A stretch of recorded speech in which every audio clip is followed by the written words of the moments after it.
Professor Mehrotra, welcome to the India at Harvard podcast. We are so delighted to have you here. As you know, the India at Harvard podcast interviews distinguished affiliates of Harvard, just like yourself. And we have a conversation about India's development and future growth. So today we welcome you. We are really looking forward to learning from you about um, planning and cities and the growth of cities in India and how they are being shaped and designed. So thank you for your time today. Thank you. So, Professor Mehrotra, we thought we would start today, given that this is a Harvard-related podcast, about your journey to where you are today and how Harvard University and your time at Harvard has shaped you and your values and how it shapes the work that you do every day. Thank you. You know, I studied as an architect to become an architect in India, in Ahmedabad. And I came to Harvard, to the Graduate School of Design to study urban design. And it was quite a mind-blowing experience because having studied architecture where it was sort of building-centric, suddenly kind of it got all really expansive because one began to understand how architecture kind of adds up to make the city and to understand the fabric of the city, the logic of the city, the dynamics of the city actually could enrich architecture. And so, you know, you create these incredible feedback loops. So it was really an expansive sort of exposure to another field, so to speak, another practice, another form of practice, which is urban design. And how do you define urban design? Urban design is really a bridge practice. It's a practice that connects the site specificity of architecture. Architects get really blinkered-eyed. They, you know, look at setbacks and FAR, and they do something on a building site. Planning, on the other hand, has become very abstract. It's become two-dimensional. It's become about policy. And the implications of planning policy result in bad architecture. You know, I mean, you see it happening all over Mumbai. You have TDR that has exploded all over the countryside, places like Tardeo, places that were very nice, high-density, low-rise neighborhoods have got disrupted by huge skyscrapers in the wrong places without infrastructure. And so that is emblematic of that lack of a bridge, lack of feedback loops between planning policy and the implications in architecture. And so urban design is really a bridge practice. But by that, what it's implicated to do is to create these feedback loops between the abstraction of planning and the site-specific architecture. So inherently, what I learned in my days at Harvard was that urban design was about activism.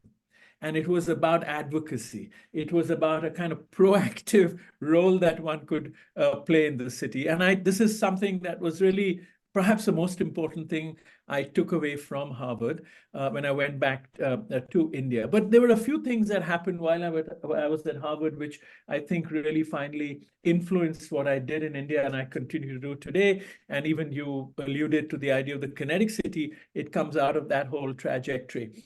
So the few things that happened here were that one was in my second year here in a 2 year master's program.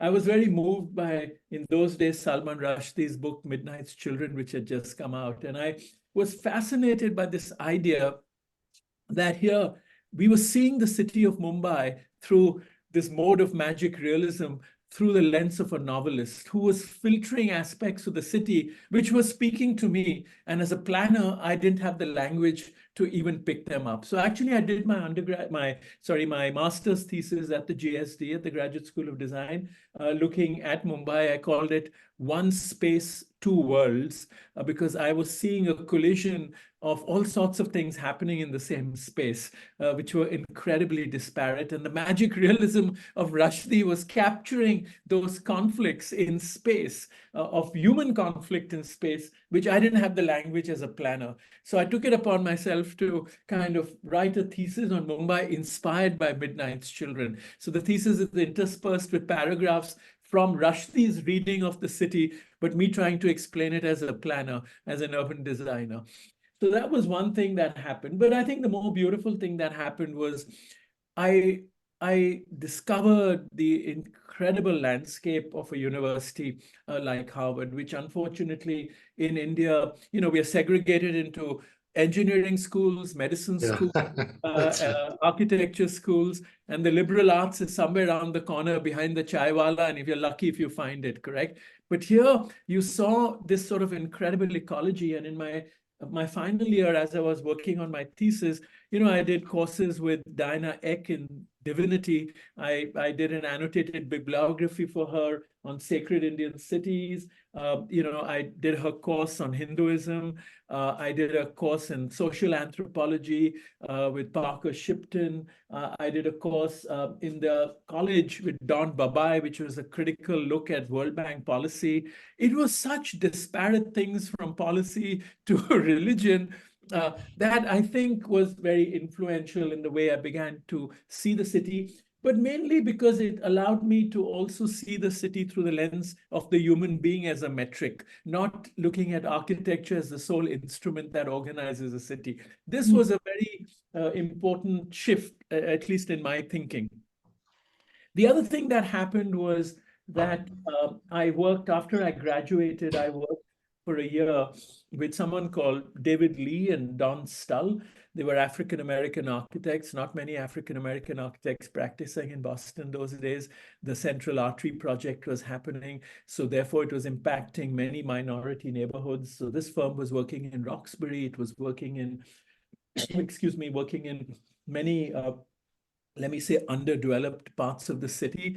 And I think going to community meetings with David Lee, with people in the firm, being exposed to another mode of operation, but also seeing another simultaneous reality that existed in American cities, which, I mean, I would have left America. I'd come to America for the first time to study. I'd never come here before. And I was going to leave America. And if I hadn't had this experience, I'd have thought every American carried a backpack as they walked around the place, right? So it was a Yeah. eye opener in terms of seeing another set of realities. And the third thing that happened to me, which was, I think, very influential, and in today's India and today's Indian political climate, this might seem nostalgic, but Rajiv Gandhi happened to come and speak at Memorial Hall. And with him was Sam Pitroda, and he gave his famous "I Too Have a Dream" speech. And it was very moving. And Sam Pitroda and people like that were beginning to talk about IT, and were beginning to talk about transforming India, and the hints of liberalizing the economy were beginning to appear. I mean, those, when we talk about IT, it meant we were going to be introducing STD calling centers in every rural area where you could make a phone call standing in line when your turn came. But that was already a huge breakthrough. So for me, as soon as my, whatever that OPT or practical training those days, as we would call it, Yeah. period, well, I got on a plane and went. And, it was interesting because all my friends, I mean, there was a joke at the GSD that everybody I knew was either Indian or worked on Route 128, right? IT. And everyone in India, I don't know what's happening to my screen. Something has picked up in the speech here. But anyway, It's AI at work. yeah, everyone was in IT. And they couldn't believe I was going back because everything was happening here. Everyone was moving in this direction. And I'm not joking, but I had friends who took me out for dinner to ask me, is there a problem? Can we loan you money? Are you facing personal, issues? Why are you going back? But I was so inspired to go back, I went back. And you won't believe this, but for the first 10 years of my time in India after I went back, I didn't use my passport. I went to Bhutan. I think I didn't really need a visa. And I went to Nepal, but I didn't use my passport. I was so invested in stuff in India. I just got involved in a whole lot of things, and we can talk about that. But just in summary, I think Harvard was mind expanding. It was expanding because one was open to the world of what interdisciplinary thinking would be about. It taught me through the work I did here how it's so critical for our work, for our role in society, to be able to shift and look at the world through the lenses of other disciplines for a start, but in a sense of other perceptions of a problem. And I think only a great university like this would have afforded one an opportunity to do that, which I think had a great impact in what I did and what I continue to do.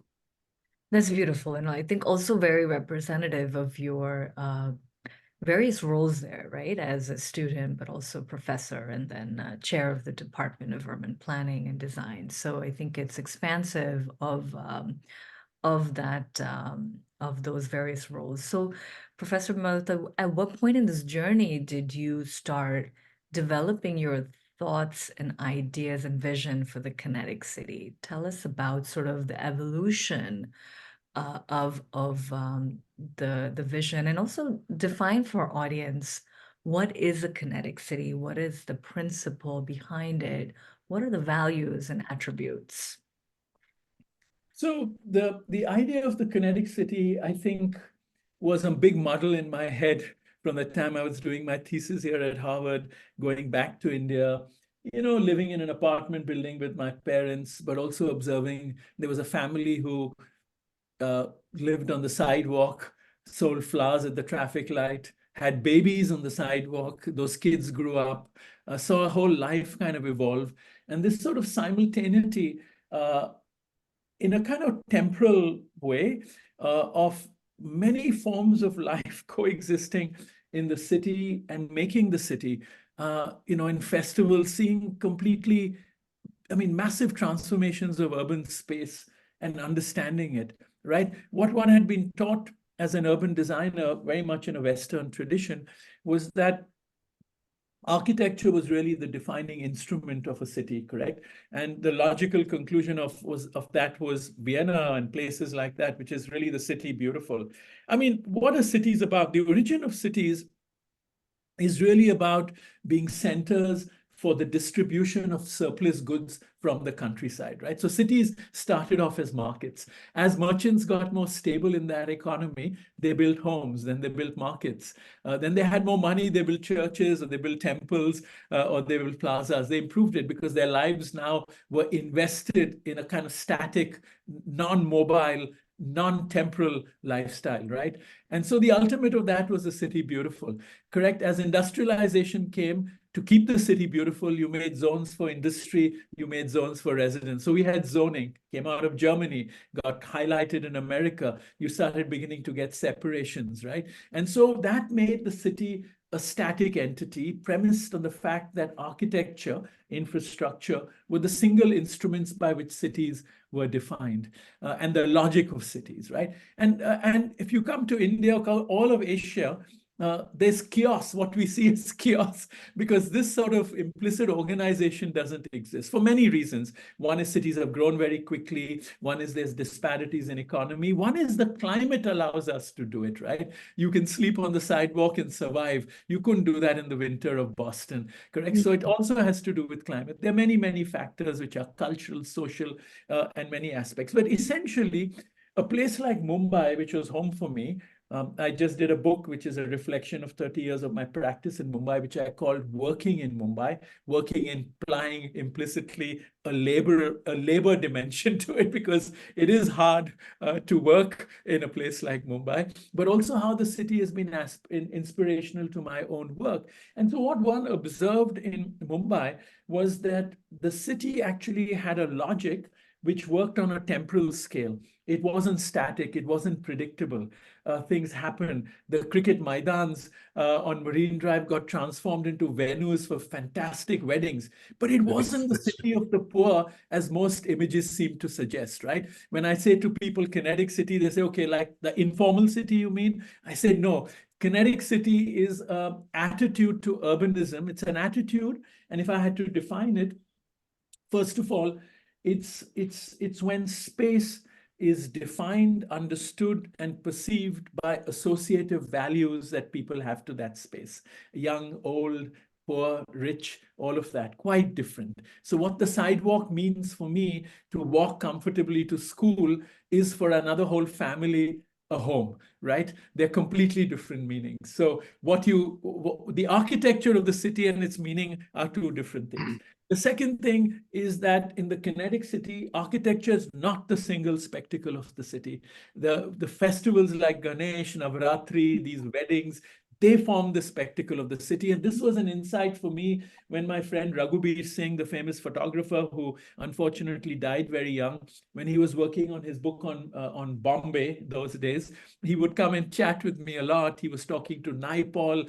Naipaul was beginning to sense, he wrote that Million Mutinies now. Naipaul was beginning to sense that there was something else happening in our politics. The Shiv Sena was rising, all of this. They were going into the slums. And when Raghubir Singh finally made a choice for the cover of his book, the cover was the immersion of the Ganpati celebrations at Chowpatty. And I said, Raghubir, aren't you going to put the skyline of Mumbai on it, Nariman Point or the Gothic buildings? He said, no, this is the spectacle of the city. This is what defines its identity. And for me, that was like a really, a eureka moment. And I thought, yes, of course, this is exactly where we have changed. And that's what we should recognize if we as designers have to make the spaces where these things happen. So those are two very overarching attributes. But the sub-attributes of this are, for example, the notion of elasticity. The city becomes very elastic. It gets stretched. It gets stretched beyond unimaginable limits. So an example of that is the dabbawalas, the lunch box, or the tiffin carriers, right? That's an informal economy that leverages a formal piece of infrastructure, which is the train system, and expands it to an unimaginable service, right? No one imagined you could do that, but the linear structure of Mumbai's railway allows the tiffin carriers to have an incredibly successful, well, the Harvard Business School as a case study, I guess, I suppose that makes it successful, example of this blur. And I call it a blur between a formal economy and a hyper-formal piece of infrastructure.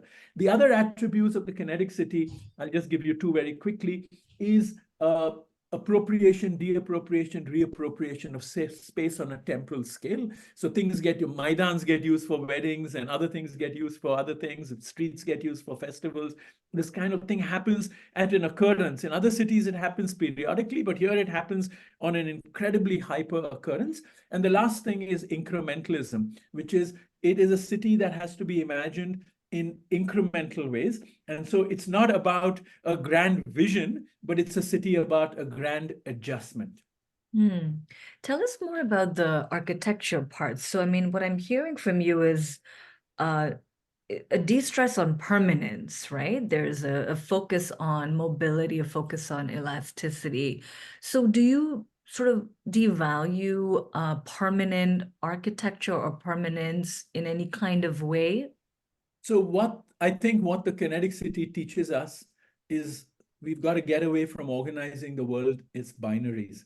It's a very easy way to organize the world: permanent, temporary, rich, poor, state, private, right? We organize the world, but in the process, what we do is we create a kind of polarization. So the precise answer to your question, it's not about one or the other.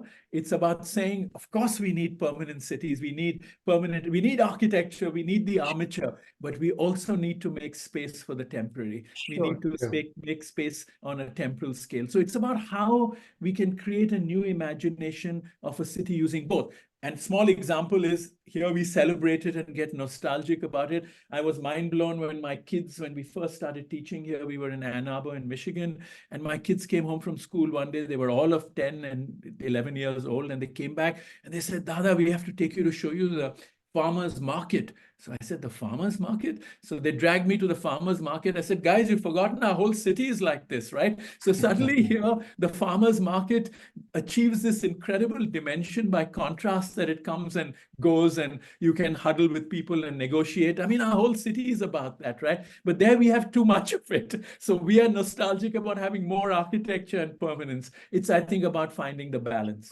Sure. At the risk of, digging into another binary that our world deals with, which is developed countries and planned cities, and developing world and chaotic unplanned cities. Does the concept of Kinetic City sort of go across both these two worlds? Or from the sounds of it, it seems like you'll find more Kinetic Cities in the developing world and in the parts of Asia and maybe Africa and places like Lagos and Mumbai.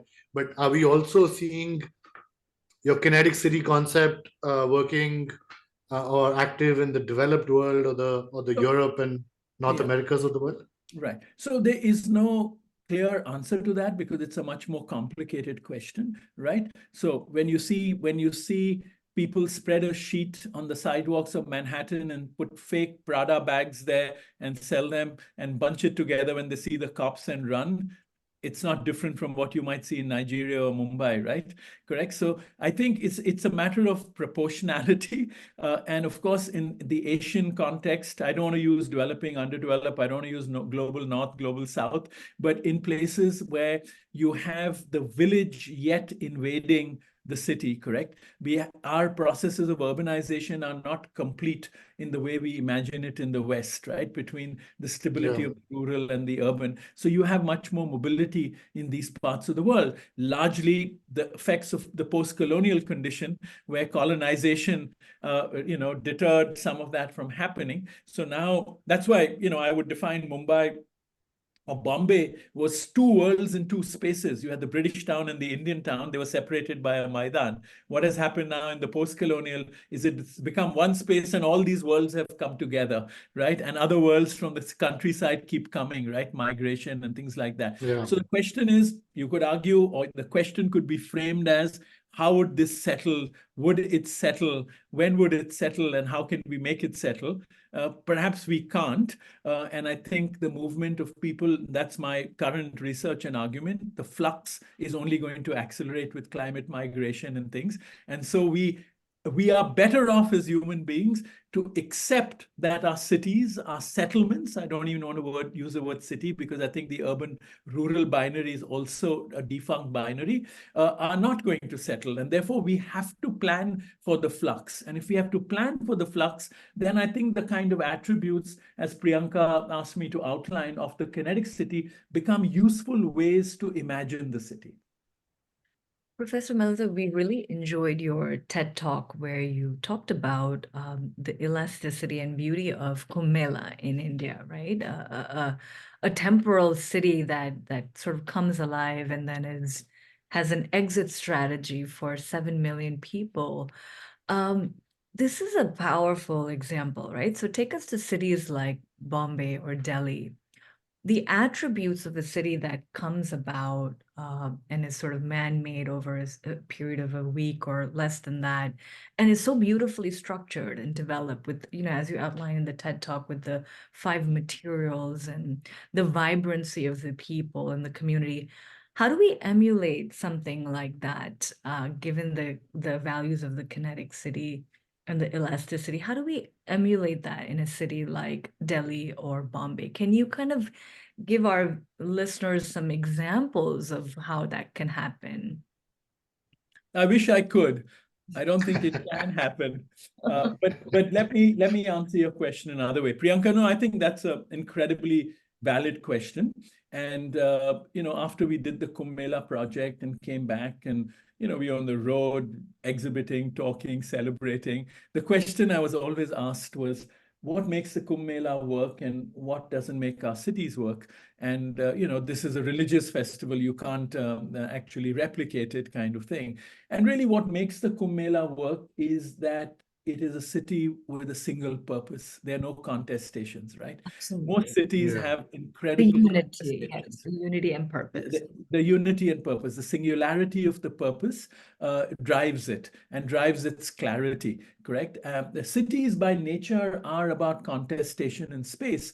And I think the most ambitious way to define urban planning and urban design is how you resolve these contestations in space, right? And how do you create a balance between differing aspirations in the city? And so therefore, it's a hard comparison. But what I'd like to say to answer your question is one took that criticism very seriously and embarked on a second project, which is accompanying volume to the book. I'm not sure if you've seen it. And it's a book that's called Ephemeral Urbanism, Does Permanence Matter? That's the subtitle.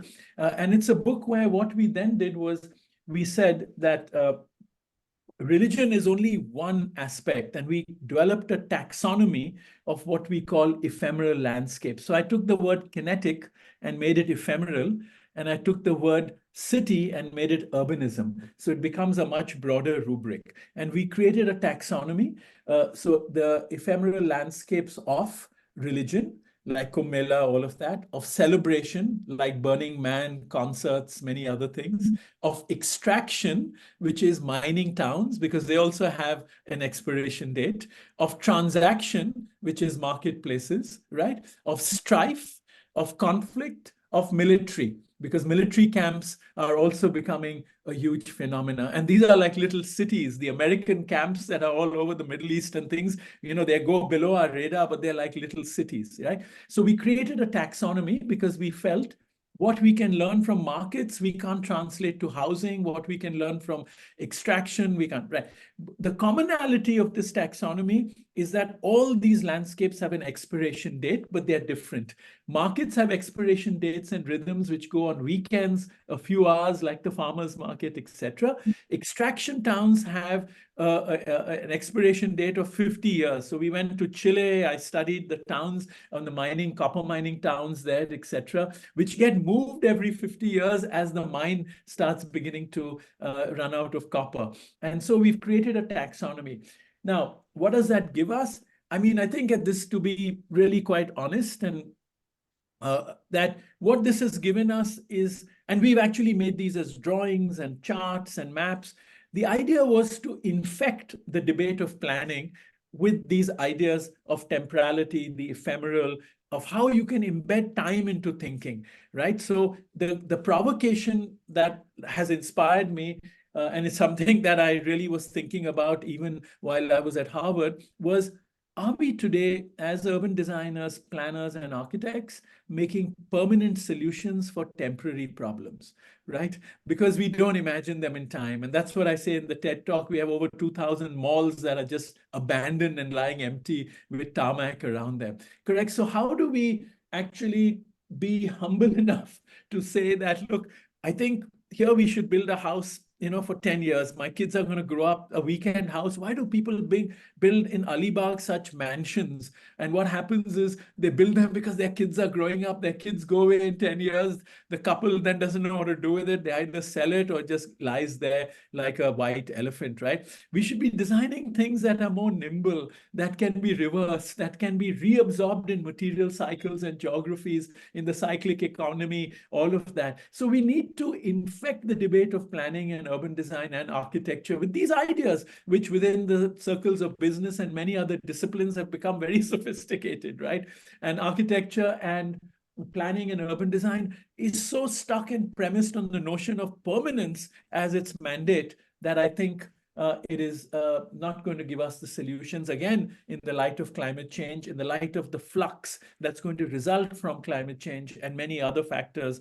And, I mean, you could argue the politics that we are seeing on the globe is related to climate change, etc. This is really powerful and obviously very pertinent to cities, growing cities in India. I wanted to just ask you, I know Anirudh wants to ask some tough questions around climate and how to include that in design and planning. But, Professor Mehrotra, we hear a lot about smart cities in India, and we hear a lot about green cities. How would you define, a smart city? How do you define a green city? And do you think the projects that are taking place in India around smart cities and green cities are integrating some of the more positive values that you speak about in terms of elasticity and implementation? Tell us about these sort of new age burgeoning projects that we hear so much buzz about. Short answer, no.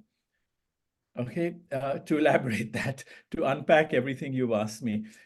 Smart cities, let's start with that, right? I mean, we all know there's a history, there's a politic behind the smart cities. IBM has been implicated in this, and now we're beginning to have many Indian firms that I think you could implicate in this, which is pushing technology, correct? And smart cities, as they have been successful in many parts of Northern Europe, in Switzerland, in many other parts of the, to use Anirudh's word, developing countries, is They're not my words. where, I'm just using paradigms that are put out there. Please don't attribute developing okay, world no, and no, development to I'm just pulling your leg, Anirudh. Where technology is used to network different domains in a city, right?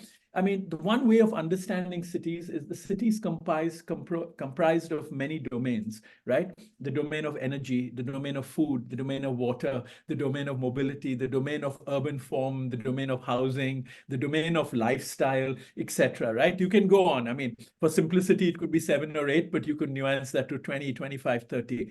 Finally, so technology is very powerful to network these domains, right? And that's why we find the convenience in Zurich to, be at home and we know that the tram is going to come in 3.5 minutes and we go down just to get on the tram at the right time. And it's all very precise, correct? That's an example of that kind of networking, or your consumption of energy, water, and how even grids can shift in a city depending on where the spikes occur, where there's, I mean, Uber and Lyft and all do exactly this with their software. They're beginning to technology. But the problem in Indian cities, and that's why I think the smart cities in India as a rubric was a dumb idea, because when the domains don't exist, what are you networking? Why use that rubric, right? And again, this might not be politically correct, but I think the JNRUM, which is the Jawaharlal Nehru Urban Renewal Mission, which existed till the smart cities came into it, was a much more accurate description of what we need in Indian cities. We need an urban renewal process, an upgradation process of infrastructure, etc. Smart cities is an aspiration, which is a bridge we can't make. I had a student here at the GSD who finally did a thesis. I got them to do a very interesting thesis where she took the 100 smart cities, it was those days. She took the 100 smart cities, she got online all the tender documents and made a comparison of what the money was going into. It was largely going into beautification projects, paving of the chalk, bike paths in Orissa. So she said, okay, bike paths, I must go look at it. 10-mile or 15-mile long bike path. She got a bike and went on the bike path. She had to walk with her bike throughout because the bike path was the only paved area there. People were sitting and playing cards. There was someone who set up a tea stall on the bike path. It was the sidewalk for the city, which it never had. Completely out of context. Why would you want to do a bike path when you don't have sidewalks, right? So this disjuncture between imaginary, I call this the tyranny of images, right? Singapore created that for us in Mumbai, right? Every politician says we have to make Mumbai like Singapore. We have to make Mumbai like Dubai. We have to make Mumbai like Shanghai. We forget we are a democracy. They are autocracies. They pull infrastructure in a particular way. These are tyrannies of images where smart city becomes like a tyranny, that we've got to aspire to this thing of smart cities. I mean, we've got to be, I think, more introspective and say we need to renew our cities, right? And I think just to your green city, I think that it's the same rubric expanding in that way. And I think we have to contextualize this. Context matters. So it sounds like a meritable idea in the future, but an idea whose time is not here unless you actually sort of focus on, are you saying the foundational domains? I mean, focusing on the energy, focusing on the good roads and the clean parks, and then working on the automation and the integration. So it sounds like in terms of optimization to our cities in India, the Kinetic City is a little bit more focused on the current elements that exist. So I think, Anirudh, this is a good segue for you to jump in on.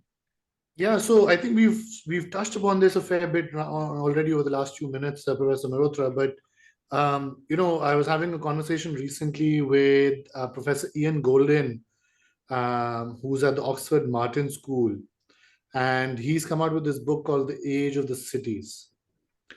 And one of the arguments he and his co-author are making in that is that cities are only going to grow. We are in this one-way street where cities are going to keep growing. Urbanization is a one-way trend, and really what we do with our cities is reflective of what we'll do with our world. And one of the key statistics that came out in our conversation that I'd come across was cities like Lagos and Delhi are going to be there's some projections. Now, these are projections. Today, we had about 20, 25 million, I think, in Delhi. Similar numbers probably, I think, in Mumbai. But there's a projection that says Delhi and Lagos, places like these are going to be 80 million people. 80 million people, right? And it's mind-boggling. 2025 is already, I think, crazy. Our cities are bursting at the seams. But all of that, led me to the question which I want to pose to you also, which is, what is the future of our cities 30, 40 years from now? If we are looking at cities that become mega cities, 80 million people, what's your vision of that? Like, what's your vision of what that city will look like? Will it be as chaotic as, the city of 20, 25 million is? Or as Professor Golden was describing to me, his idea of 15-minute cities. He said, there'll be mega cities, but we need 15-minute sort of, offices and housing and education and malls and entertainment all within 15-minute radius, so that you basically have, as I understood it, micro cities within this mega city. So really, this is a question about your vision of the city as we'll see it in 2075. And also, it sounds, Anirudh, from that anecdote, that it would be antithesis to what the values of the Kinetic City, right? It focuses a lot more on the permanence and the infrastructure around the 15-minute cities that are containing the people in their areas. So tell us about that, Professor Mehrotra. Yeah. First of all, I think you should use the word nightmare instead of vision.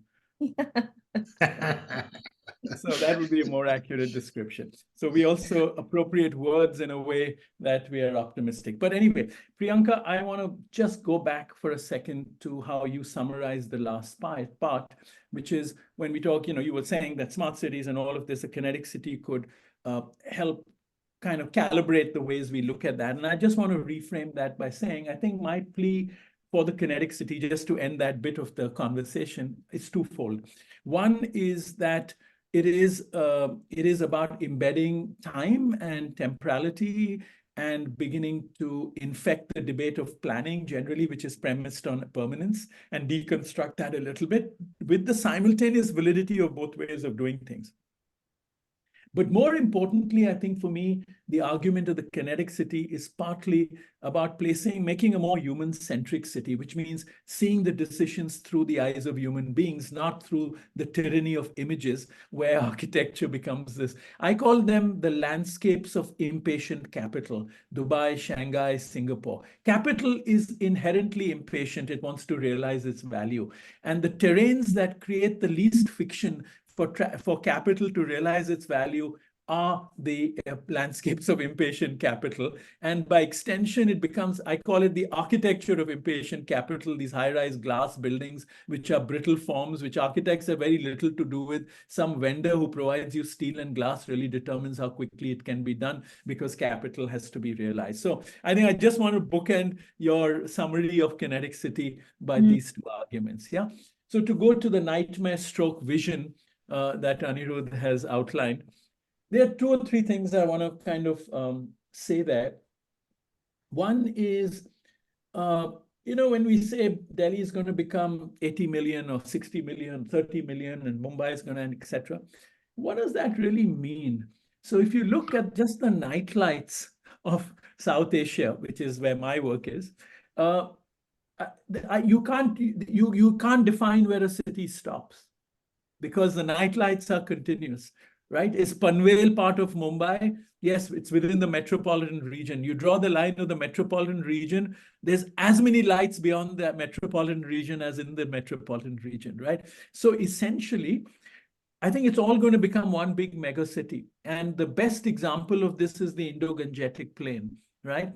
In India, there are three criteria for defining a city, according to the census, right? One criteria is that it must be a settlement of 5,000 people. The second criteria is that it has to have a density of 400 people per square kilometer. Greater Houston has a density of 240 people per square kilometer, just as a comparison. And the third criteria, hold your breath, bizarre criteria. The third criteria is that 75% of the male population of that settlement has to be in non-agricultural employment. correct? So therefore, if you meet these three criteria, the government ticks you off as a city or a town and you become urban, right? And what does that mean? You get a municipality, you get infrastructure, there's funding, etc. Otherwise, the panchayat is ruling you, right? There are many settlements in India that are over 100,000 people that are yet villages. They're not even defined as cities because they don't meet the criteria. So in the Indo-Gangetic plain, You have to meet all three. You have to meet yeah, all three. all Right. three, correct. Yeah. So if you see a map of the Indo-Gangetic plain, and this is something we've done as part of our exercise here, and you use the criteria of a density of 400 people per square kilometer, you have the world's biggest megacity that goes all the way from almost close to Kashmir to Calcutta, and it's 200 miles wide, correct? And if you make the same map with the criteria that it's only 75% of the male population have to be in a non-agricultural thing, then except for the towns of Patna, Lucknow, the big towns, you see no urbanization because everyone is doing both, correct? Because their fields, they go into the city to work, they come back, there's this flux, correct? So our criteria are so outdated that what are we planning for? So essentially, if you look at the way human beings are settling in South Asia, it's going to be a continuous urban formation, correct? The rural is going to completely disappear. So therefore, what that means is, and I'm going to what you had quoted, which makes sense, but it has to be in this context, is through the digital, now we are networked, right? So when I was a student here in 1985, the big question we used to debate at the Graduate School of Design was that, is the Guatemalan farmer who is with his ox plowing his field, but wearing a Walkman, listening to NPR, is that farmer rural or urban, right? Now that reality has occurred because the digital has made us all urban. We are all connected. And within that context, then the 15-minute city is for certain domains and criteria. I should be able to walk my kids to school. I should be able to buy my groceries. I should be able to go to some cultural center within 15 or maybe 30 minutes. I should be able to socialize within that. I should have a clinic within that. So some criterias it works, and for some criterias it doesn't work, because truly the form of urbanization is going to be a much more networked urbanization of a spectrum of sizes of settlements. I'm not using town, I'm not using village, a spectrum of settlements. Yeah, no, I think that makes sense. That makes sense, but I'm sure that that will throw up its own set of challenges, right? So I live in Delhi. I see this. Like, you're right. The city has just over the last 20, 30 years just grown and grown. And, even Delhi and Gurgaon, which seem to be distinct urban settlements, you can call them, have now merged, right? Everything along the MG Road or the Delhi-Gurgaon highway is now urbanized. So there is no separation. So you're right. You can extend that all along the Indo-Gangetic plains. But then that must, from your perspective as an urban planner, as a thinker, throw up different sorts of challenges. Because I can tell you one, as someone who lives in a city, which, when it comes to climate, which we'll get into in a second maybe, but even for pollution in Delhi, when it comes to governance is unfortunately still in very well-defined boxes. So there's Delhi, and then there's South Delhi, and North Delhi, and Central Delhi, and then there's Ghaziabad and Noida. And every time there's a governance issue that cuts across, we have absolute, inaction, right? So talk to us about the unique challenges that you foresee then as a result of this kind of vision or nightmare you've outlined of this continuum of urban settlements. Well, you've already outlined it. Actually, governance is the biggest one, right? Because if you go back to what I said, planning and the design is about resolving contestation space. These will get hyper, right? And governance becomes a big part. And I'll come back to the Kumbh Mela for some lessons we extracted in a second. But, the more important thing is, and I think this is something we have more and more realized. I mean, for me as a student, I remember reading Buckminster Fuller's book. I don't know if you know it, called Spaceship Earth. When the NASA image was published of Earth from space, that was the first time as human beings we realized and woke up to the idea of the notion of finite resources, right? And Buckminster Fuller called it a spaceship Earth that was hurtling in space, and we had to make it. It was called an operating manual for spaceship Earth, and he wrote this in the 70s or the early 80s, but it was way ahead of its time. Correct. So we have now accepted that we are all intrinsically linked as part of an ecology, and we share resources, right? Now, among the Indian states, I don't know which ones, but I know for a fact that Goa is one of the only Indian states, because I had studied it, where the watershed boundary and the political boundary almost match equally. And so there are no contestations that they have on water sharing and the Kaveri and etc. So, and that's why Goa is such a lush landscape. And because you had the comunidades which managed the rice fields and how water was kept and how water was let out, you have this incredible fertile landscape, which now everyone from Delhi is trying to set up resort homes in, because it's like paradise. But it came from a very beautiful management of governance, religion, everything mapping on towards the same agenda of managing an ecology, which was resources. And that's why in Goa, you don't see the poverty. I mean, now, of course, it's changed with the Konkan Railway, there's migration, there's all sorts of things. It's a really changing landscape, especially after the North Indians discovered it as a holiday resort. But it actually was a very well managed ecology with a intersection between religion, the way the church managed it, the comunidades, which are the democratic organizations of communities, and how they managed their rice fields and fished and ate. It was self-sufficient. That's why it was paradise that the hippies, I guess, discovered in the 60s, right? And so the point is, I'm giving you an extreme example.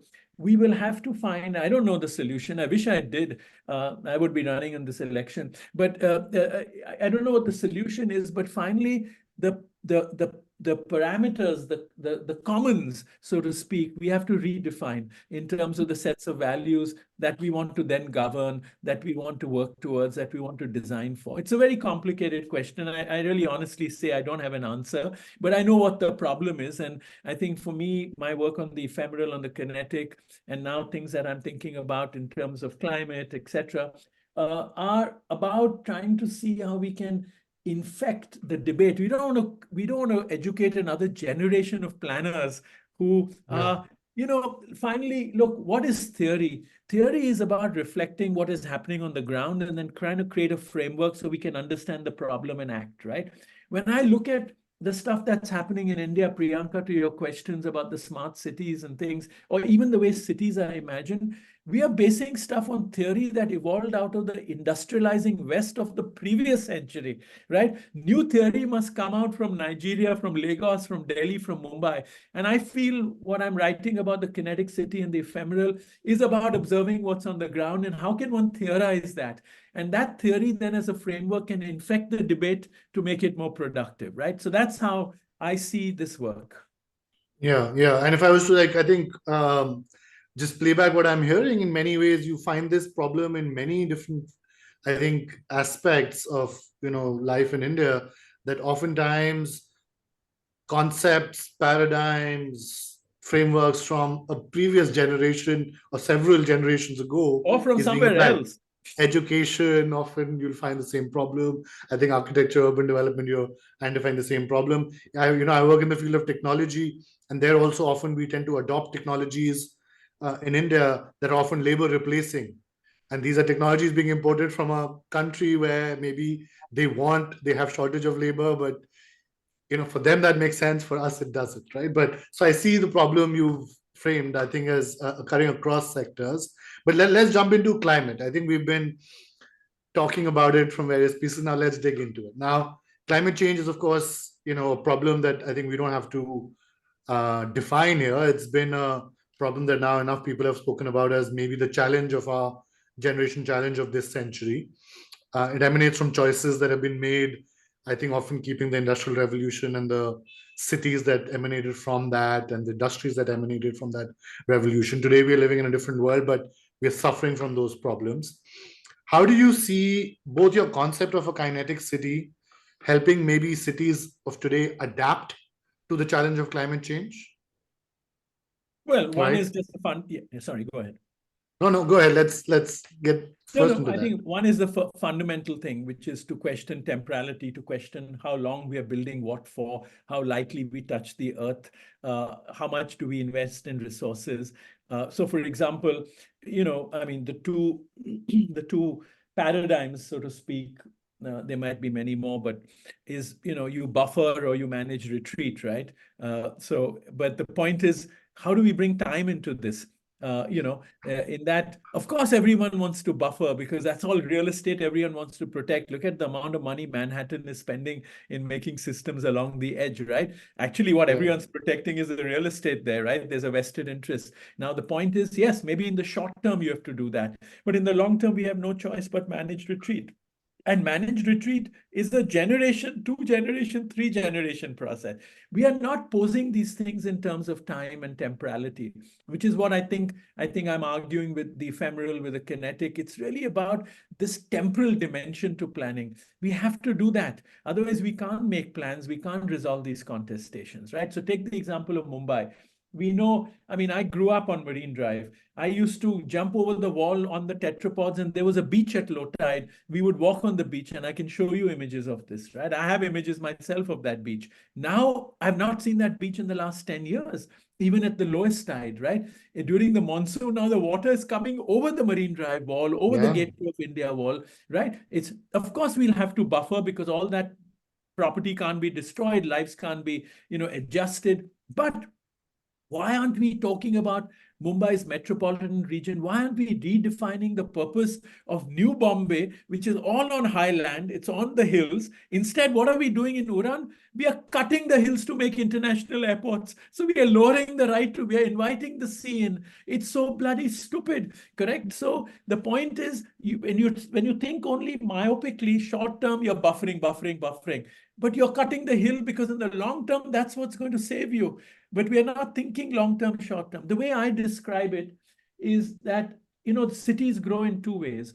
They grow by either recycling their existing assets or opening up land in the hinterland for, more land, right? And Yeah. infrastructure, etc. Now, most cities go through a process of what I call involution and evolution. Involution comes from Clifford Geertz, comes from social anthropology. What I learned in my anthropology class at Harvard is it comes from Indonesian rice farmers who were multi-cropping to create much more produce because of a World Bank project. But they became internally very complex in those processes that they became hyper efficient, but they were susceptible to malfunction. So if one crop failed or one monsoon Yeah. came You just late, had the then for domino years, effect. it took them years to recover. That's involution. For me, Dharavi, we celebrate Dharavi as this most productive thing, but it's susceptible to malfunction. You could have a outbreak of, sanitary problems, all sorts of things. Evolution is about diversifying, as all species do, into multiple diverse modes, right? That means you create other modes, so you create more safety, which is about moving out, networking, hinterlands, networking, metropolitan regions, infrastructure. Why you cut the hills in New Bombay? That should be the prime property finally, etc. The best cities are the ones that balance involution and evolution. You can't do one or the other. Our cities have done one or the other. Either we say metropolitan and everything is about expanding, or we say everything is about using up the textile mills for high-rise buildings and not doing the appropriate things there. So we don't seem to get the balance. I think the success of Manhattan within the metropolitan region of New Jersey and all of that, or San Francisco, is that both these modes operate simultaneously. But in cities in India, they don't seem to, partly because of our democracy, our mutinous democracy, which premises myopic decision making, short term, 4-year election cycles, etc. And so that's part of the problem. Yeah, and the other question I wanted to ask you regarding climate change in cities, of course, I think you've very well outlined, I think, some of the core challenges, short-termism, etc. Um, but give us some examples, maybe, given from the vantage point you sit at and the research you do, of cities maybe that are adapting to or thinking long term and maybe adapting for climate change. Just yesterday, I think a bunch of us, I don't know about the US, but a bunch of us in India, especially in Delhi and otherwise, saw on social media the the flooding in Dubai, right? Yeah. And then friends of mine in Dubai very quickly today are now showcasing photos of how the floods are now off that Sheikh Zayed Road, and now it's the city's back and all of that. I don't know if that counts for a successful city, or that's planning for the long-term problems that climate is going to throw at you. But give us some examples of cities that you might have seen, wherever they might be in the world, of ones where they are thinking maybe a bit further ahead, and what we can learn from that. And maybe you can use Kumbh Mela also as one of those, I think, shining examples. Yeah, so first of all, I mean, just to go back to Dubai, I mean, nothing to do with good planning for climate change. It's just a desert. It absorbs the water in the ground very quickly because it's completely dry. So, Dry. yeah, so there's no, I mean, I think there's no success there. But, I struggle to give you an example of a city that has dealt with climate change, right? I think there are many cities that are making efforts. I think I'm critical of the fact that they're not thinking again on this temporal scale, long-term, short-term. They're only thinking short-term often. So I don't know. But I would rather go back to a more fundamental, which is how does one make cities work? Because I think if we have to solve climate change, part of the problem that has occurred, I'm sorry, I'm going to, distract a bit, but I believe it will be helpful for our conversation. One of the problems with climate change is that it's one of those, it's like sustainability. My dream was to do a conference at the JSD on sustainability and call one person from every school at Harvard to talk about their definition of sustainability. And I bet you it would be completely different, right? Yeah, I it'd be think 13 different definitions. correct. So climate change is a bit like that. It's something that takes everything into its sphere, right?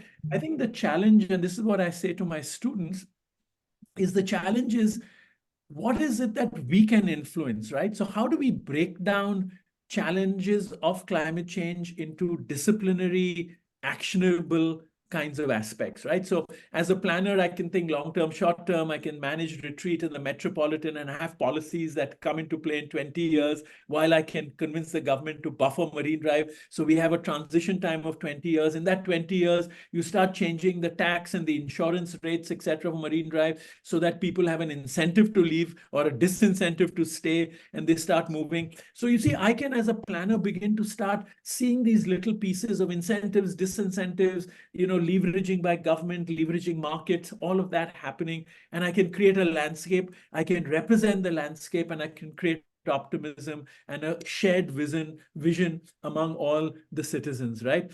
But the problem is that even in our Academy of Planning, all we are doing is describing the problem better. So what is happening is our sphere of concern is expanding exponentially, but our sphere of influence is diminishing exponentially, correct? And so how does one make a balance? And therefore, I think the first challenge in climate change is, of course, we need interdisciplinary and collaborative work, but each discipline needs to bring to the table what it can do, not just describe the problems of climate change. Yeah. So this is my first graph. So if I have to then think of cities, I see cities as a holy trinity of three things, which is livelihoods, dwelling, and mobility.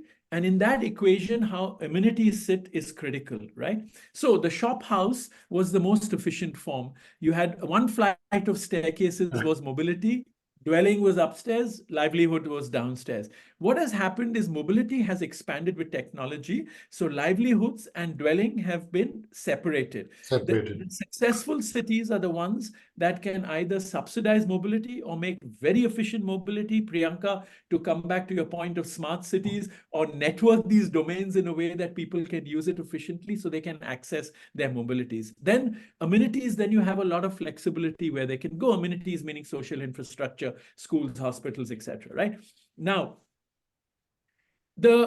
why do slums occur? Slums occur because they want to be close to jobs. So dwelling for them, that's why I don't use the word housing. I use the word dwelling. Dwelling can be in a shanty town. Dwelling can be on the sidewalk, like I described to you earlier, because their livelihoods are there. So that flower seller who is dependent on the traffic, depending on keeping a kabza on the traffic as their market, lives on the sidewalk next to the traffic light, because then they have no mobility, essentially, correct? So I think that to address climate change and to make the right decisions for climate change, we can't forget this fundamental, right? So for me, successful cities now that are prepared for climate change, I would say. I think Medellin in Colombia, fantastic example. I've studied it. I've been there a few times. They had favelas on slopes. The slopes were getting That's right. precarious. They're looking at things there. They did cable cars to connect the favelas on the very steep slopes to the main metro system. So their mobility became very good. The economy changed. Then they had money to start stabilizing the hillsides or moving people because they had more economic mobility, right? So all I'm saying is that climate change and our responses cannot be detached from making healthy, livable cities. Better cities. Yeah. Yeah. So if you make healthy, livable cities, you have communication, you have participation, and Priyanka, to go back to the Kumbh Mela, you have that single sense of purpose. So I think the challenge for us in the debate about climate change as planners, as urban designers, as citizens, is to really come up with the narratives that can create that common purpose, right? As I gave you in the example of Goa, can we, I mean, this is now very ambitious, but as human beings, we might not have the choice but to redraw political boundaries of our states so they map better with ecological systems, watersheds, where resources are managed, kept, and who manages the resources. Otherwise, we are fighting at so many different levels that our cities will not survive, our Yeah. settlements will not survive. So, in short, that I think we make the mistake of talking about climate change and abstraction. I think we have to situate it in more particularities. That's beautiful. Great. Very insightful. Professor Mehrotra, I thought we would end by asking you a question around how you are shaping the next cadre of talent to think about, the attributes of Kinetic City and our institutions also like Harvard or even academia in India adapting fast enough to teaching students about some of these issues that are coming up around climate change or what else? There's a lot of good work happening, Priyanka, but think about it. Uh, think about it. Mumbai, and Anirudh talked about Mumbai, that's 19 million people, depending. Mumbai doesn't have a single school of planning. Can you believe that? Yeah. In Delhi, there are a couple. SP Yeah. is the oldest school, but there are a couple. There are a handful of schools, maybe a few hundred in India for a population of 1.2 billion people. So we have a 1.4. huge lack of capacity, correct? That's one. Yeah. Two is that I think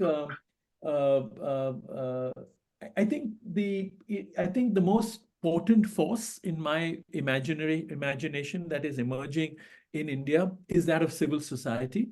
And civil society I define as that part of society that has empathy for the grassroots, but the wherewithal to negotiate with more powerful forces.